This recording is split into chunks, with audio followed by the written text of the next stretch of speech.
Assalamualaikum warahmatullahi wabarakatuh. Mohon maaf kepada sama anak Islam dan sahabat ibadah sekalian. Sebelum ceramah Ramadan pada malam hari ini disampaikan, ada sebuah informasi yaitu tentang infak Ramadan. Infak Ramadan 1 tanggal 27 Maret 2023 atau Maret sebesar Rp2.197.000 dan penerimaan infak pada malam atau malam kemarin sebesar Rp795.000, sehingga saldo pada malam hari ini sebesar Rp2.992.000. Selanjutnya penceramah Ramadan pada malam hari ini atau malam ke-7 akan disampaikan oleh Ustaz Asrul Marzuki. Alhamdulillah nahmaduhu wa nasta'inuhu wa nastaghfiruh wa na'udzu billahi min shururi anfusina wa min sayyiati a'malina. May yahdihillahu fala mudilla lahu wa may yudlil fala hadiya lahu. Asyhadu an la ilaha illallah wahdahu la syarika lah wa asyhadu anna Muhammadan abduhu wa rasuluh. Allahumma salli ala Muhammad wa ala ali Muhammad kama sallaita ala Ibrahim wa ala ali Ibrahim wa barik ala Muhammad kama barakta ala Ibrahim wa ala ali Ibrahim fil alamin innaka Hamidum Majid. Ya ayyuhalladzina amanu taqullaha haqqa tuqatih wa la tamutunna illa wa antum muslimun. Bapak dan Ibu jamaah salat Isya dan tarawih rahimakumullah. Alhamdulillah, bersyukur kita kepada Allah Subhanahu wa taala atas nikmat iman, Islam dan kesehatan, sehingga di Ramadan masuk sudah di hari yang ke-7. Karena pergantian bulan itu diawali dengan masuknya waktu maghrib. Insyaallah kita sudah di hari yang ke-7. Ulun tadi mencoba melihat ke belakang sedikit. Ada kemajuan Bang sedikit ke depan. Tadinya di tiang yang keempat itu jamaah penuh sesak. Sekarang sudah tiang yang ke-1, 2, yang ketiga jamaah laki-laki. Anda tahu kita jamaah ibu-ibu. Kita berdoa kepada Allah, kita azamkan diri kita, jadikan Ramadan ini adalah Ramadan yang terakhir bagi kita. Jangan tergiur dengan sesuatu yang mungkin saja sangat menyenangkan hati. Biasanya di Ramadan, di bulan Ramadan itu banyak pasar malam, Pak. Sudah mulai pasar malam. Tidak usah disebutnya di mana alamatnya. Insya Allah pian-pian tahu semua sudah. Tentu yang paling mulia adalah ketika kita bisa mempertahankan keistiqomahan kita, mengisi sab-sab kita. Kita tidak berburuk sangka kepada saudara kita yang mungkin saja tidak bisa hadir pada kesempatan hari ini. Mungkin ada keperluan lain, mungkin melaksanakannya di tengah malam nanti salatnya, atau mungkin berpindah ke masjid lain. Tapi seandainya ketika kita memindahkan diri kita hanya untuk kesenangan saja, hanya untuk kesenangan dunia saja, maka apakah kita menjamin esok kita masih akan diberi Allah nyawa? Besok kita akan diberi Allah Subhanahu wa taala kehidupan lagi. Bahkan kalau kita boleh lebih teliti lagi, bisa jadi Allah itu setiap detik Apakah detik nanti kita akan bisa hidup? Maka di bulan Ramadan ini Allah Subhanahu wa taala menurunkan bulan yang mana banyak ampunan di dalamnya. Man shoma ramadhana imanan wa ihtisaban ghufira lahu ma taqaddama min dhanbi. Jamaah yang dirahmati Allah Subhanahu wa taala. Dalam bulan Ramadan maka tentunya kita akan disyariatkan untuk berpuasa kepada Allah Subhanahu wa taala. Puasa dalam istilah juga bisa dimaknai sebagai menahan. Maka bukan hanya menahan daripada sesuatu yang dihalalkan oleh Allah Subhanahu wa taala, makan, minum, berhubungan suami istri di siang hari, itu merupakan sesuatu yang halal. Tapi di bulan Ramadan bagi orang yang beriman diharamkan. Terlebih lagi Rasulullah SAW mengatakan as-siyamu junnah. Puasa itu merupakan benteng. Benteng di sini bukan benteng catur. Benteng, perisai. As-siyamu junnah. Fa idza kana dukum shaima wa la yarfas wa la yajhal. Maka janganlah kamu apabila kamu berpuasa maka kamu jangan melakukan wala yarfas wala yajhal, berkata keji dan kotor. Maka perlu bagi kita untuk mengendalikan lisan kita. Dengan lisan ini kita berzikir kepada Allah, dengan lisan ini kita salat. Dengan lisan ini kita memuji Allah subhanallah, alhamdulillah, Allahu akbar. Dan dengan lisan ini juga kita bisa melakukan perbuatan yang jelek.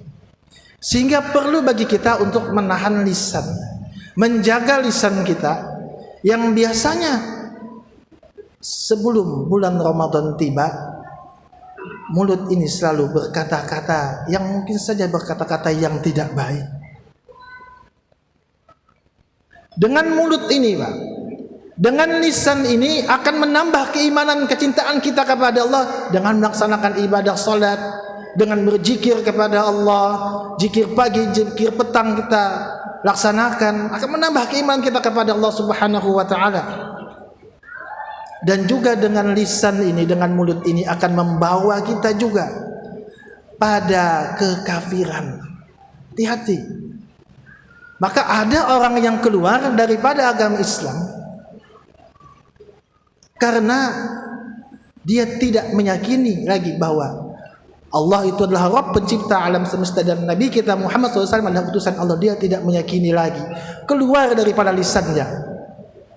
Ada orang yang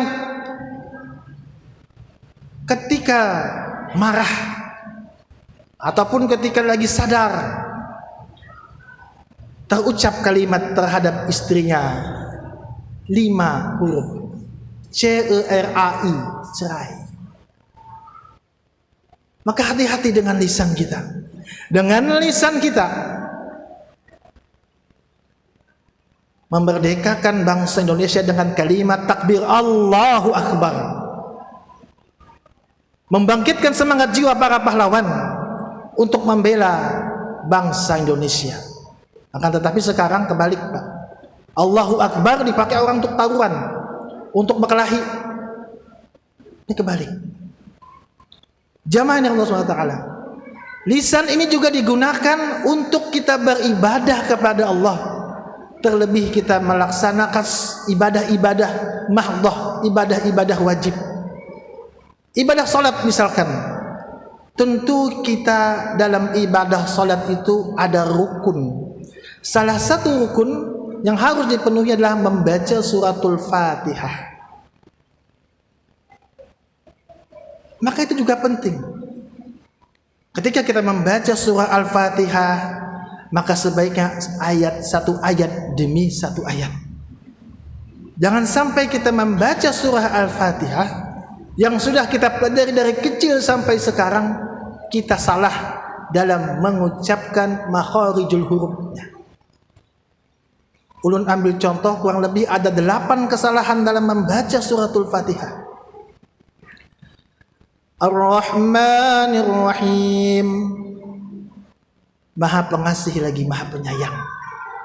Tapi kalau pian salah membaca Ar-Rahmanir Rahim, maka artinya adalah Allah yang Maha menurunkan penyakit melalui hujan gerimis yang berkepanjangan. Maka penting bagi kita, Pak, untuk melatih lisan kita. Iyyaka na'budu wa iyyaka nasta'in. Hanya kepadamu ya Allah kami menyembah, dan hanya kepadamu ya Allah kami meminta pertolongan. Kalau pian terbaca tanpa ada sabdu iyyaka na, ain diganti dengan huruf hamzah, iyyaka na'budu wa iyyaka nasta'in, maka akan berubah makna yang 100% berubah total. Artinya yang tadi mengatakan bahwa hanya kepadamu kami menyembah dan hanya kepadamu kami meminta pertolongan, salah kita baca.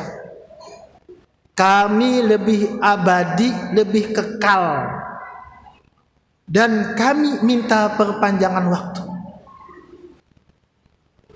Dengan lisannya kita bisa melakukan kesalahan.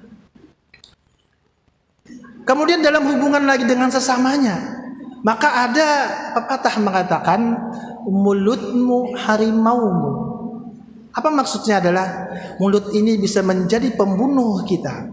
Mulut ini bisa menjadi pembunuh nomor 1 terhadap kehidupan kita, karena akan membekas setiap saat. Jangan sampai mulut ini kita gunakan untuk menggibah, menggunjing orang lain.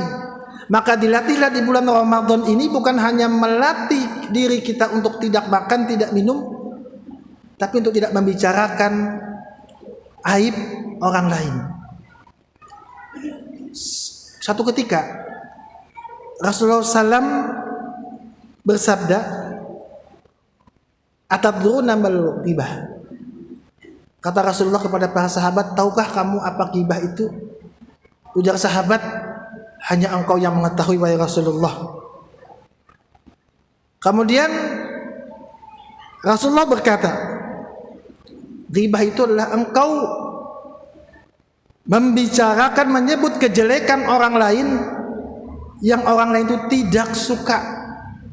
Ujar sahabat, kalau seandainya apa yang kami kisahkan itu benar, bagaimana wahai Rasulullah? Rasulullah menjawab, jika apa yang kau ucapkan itu benar, maka engkau telah menggibahnya. Apalagi jika engkau keliru, maka engkau telah menfitnahnya. Riwayat Muslim. Jamaah yang dirahmati Allah Subhanahu wa taala, maka penting bagi kita untuk menjaga mulut ini. Ibadah Ramadan adalah bukannya sekedar menahan lapar dan dahaga, tapi menahan daripada lisan kita. Ada satu kisah dalam sebuah riwayat disebutkan,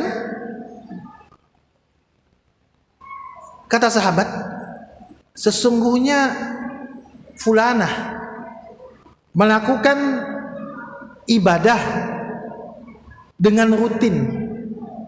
Ia melakukan ibadah dengan rutin, ibadah wajibnya, ibadah sunnahnya dia lakukan. Ia juga bersedekah, membantu fakir miskin. Akan tetapi kata sahabat, dia menyakiti tetangga-tetangganya dengan mulutnya. Rasul pun kemudian menjawab, la khaira fiha, ia tak punya kebaikan sama sekali. Hiya minhu ahlin nar, dia adalah penghuni neraka. Kemudian sahabat kembali berkata kepada Rasulullah, ada seorang yang ibadahnya biasa-biasa saja. Dia melakukan ibadah wajib tanpa melakukan ibadah sunnah. Bahkan dia bersedekah hanya dengan sepotong roti, akan tetapi dia tidak pernah menyakiti hati tetangganya. Rasul pun menjawab bahwa dia termasuk ahli surga. Maka jamaah yang dirahmati Allah Subhanahu wa taala, mari kita menjaga mulut ini dari membicarakan orang lain, dari menggunjing orang lain. Dalam sebuah riwayat disebutkan juga agar kita diperintahkan untuk menutup aib saudara kita. Barang siapa, kata Rasulullah, yang menutupi aib seseorang, Allah akan menutupi aibnya di dunia dan di akhirat. Allah akan senantiasa menolong hambanya selama ia menolong saudaranya. Semoga Allah Subhanahu wa ta'ala melimpahkan kita berkah kepada kita semua, mengampuni dosa-dosa kita yang terdahulu, dan kita istiqomah menjalankan ibadah di bulan Ramadan ini sampai dengan tuntas. Kemudian juga Allah menjaga mulut kita, lisan kita dari perkataan-perkataan kotor ataupun keji. Subhanakallahumma wa bihamdika asyhadu an la ilaha illa anta astaghfiruka wa atubu ilaik. Assalamualaikum warahmatullahi wabarakatuh.